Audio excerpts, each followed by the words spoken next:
আদম আর হাওয়াকে জান্নাতে প্রবেশে যখন ব্যবস্থা করে দিলেন, আল্লাহ তাআলা ডাকতে বললেন, আদম, এ হাওয়া, আমার এই জান্নাতের ভিতরে যা আছে সব খাবে দাবে, ফুর্তি করবে, আনন্দ করবে, কোনো অসুবিধা নেই। লা তাকরাবা হাদিহিস শাজারা, এই গাছের নিকটবর্তী তোমরা হবে না। হযরতে আদম আর হাওয়া এই গাছটায় আগে করে বসলেন, সঙ্গে সঙ্গে মহান আল্লাহ তাদেরকে দুনিয়া সার মেরে বের করে দিলেন। আল্লাহ তাআলার আদেশ ছিল জান্নাতে যা আছে সব খাবে দাবে, ফুর্তি করবে, অসুবিধা নেই। কিন্তু ওই যে একটা গাছ, এটা তোমাদের জন্য বাউন্ডারি এরিয়া, এটা সীমানা, তোমরা এটা অতিক্রম করবা না। আদেশ ছিল কার? আদম আর হাওয়া তাই করে ফেলছে। সব শেষে আল্লাহ তাআলা তাদেরকে জান্নাত থেকে আছাড় মেরে বের করে দিলেন। দীর্ঘদিন কান্নাকাটি করবার পরে যখন তারা বললেন, রব্বানা যালামনা আনফুসানা ওয়া ইল্লাম তাগফির লানা ওয়া তারহামনা লানাকুনান্না মিনাল খাসিরিন। বলেন আল্লাহু আকবার। দুইটা কথাই আয়াতের ভিতরে। ওয়া ইল্লাম তাগফির লানা, আল্লাহ তুমি যদি আমাদের মাফ না করো, ওয়া তারহামনা, তুমি যদি আমাদের উপরে দয়া না করো। আমরা তো জুলুম করেছি দুজনেই। রব্বানা যালামনা, একালিফ নেই, তার মানে দুজনেই, আদম হাওয়া দুজনেই বলছে, আল্লাহ হে আমাদের প্রতিপালক, আমরা দুজনেই নিজেদের উপরে জুলুম করেছি। ওয়া ইল্লাম তাগফির লানা, তুমি যদি আমাদের মাফ না করো, ওয়া তারহামনা, আমাদের উপর দয়া না করো। লানা এখানেও একালিফ, আমরা দুজনেই কুনান্না মিনাল খাসিরিন, আমরা দুজনেই ক্ষতিগ্রস্ত হয়ে যাব। আপনি শুনতেছেন? বাড়াবাড়ি আল্লাহ পছন্দ করেন। এই জন্য আমাদের যেন কোনোভাবে বাড়াবাড়ি না হয়। যাকে আল্লাহ যেভাবে রেখেছে তার কাজ হবে এটা পেয়ে খুশি থাকা। কি থাকা? আমাকে যদি আল্লাহ 10 কোটি টাকার মালিক বানিয়ে থাকে, এই 10 কোটি টাকার মালিক আল্লাহ আমাকে বানিয়েছে, এখন আমার কাজ হবে বেশি বেশি করে শুকর করা।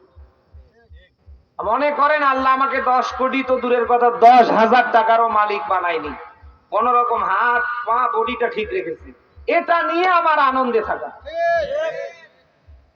ধন সম্পদ ক্ষমতা এগুলি স্থায়ী না, এগুলি আল্লাহ দিয়েও পরীক্ষা করে, আবার বলেন বলেন বলেন, ধন সম্পদ ক্ষমতা এটা আল্লাহ কাউকে দিয়েও পরীক্ষা করে, আবার না দিয়েও পরীক্ষা করে। যাদেরকে দিয়েছে আনন্দ উল্লাস হই হুল্লা করবার কিচ্ছু নেই, আল্লাহ দিতেও জানে না, পারে না, আল্লাহর ক্ষমতা নেই।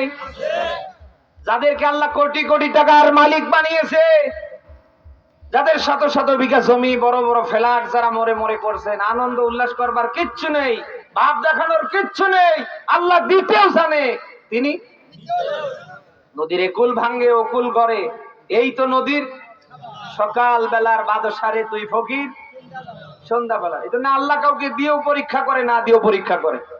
যাদেরকে দেয়নি মন খারাপ করবারও কিছু নেই। আপনি কেন মন খারাপ করছেন আমার বলেন?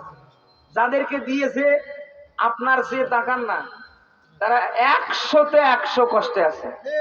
আপনি কোন রকম একটু ডাউল ভাত খেলে রাতের বেলা আপনার পুরো 6-7 ঘন্টা ঘুম হয়ে যায়।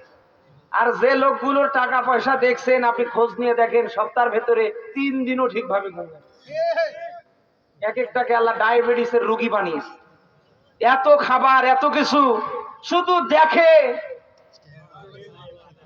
আর বলার কিচ্ছু ভাষা নাই, ও খেলেই মারা যায়। অথচ আপনাকে আল্লাহ কত সুন্দর একটা বডি উপহার দিয়েছে, আপনি রোদের ভেতরে 6-7 ঘন্টা থাকতে পারেন, আর ভাঙ্গা পরিশ্রম করতে পারেন। আপনার রাতের বেলা ঘুমানোর সময় কোনো ঔষধ খেতে হয় না, না খেতে হয় ঘুমের ট্যাবলেট, না খেতে হয় অমুক ট্যাবলেট তমুক ট্যাবলেট।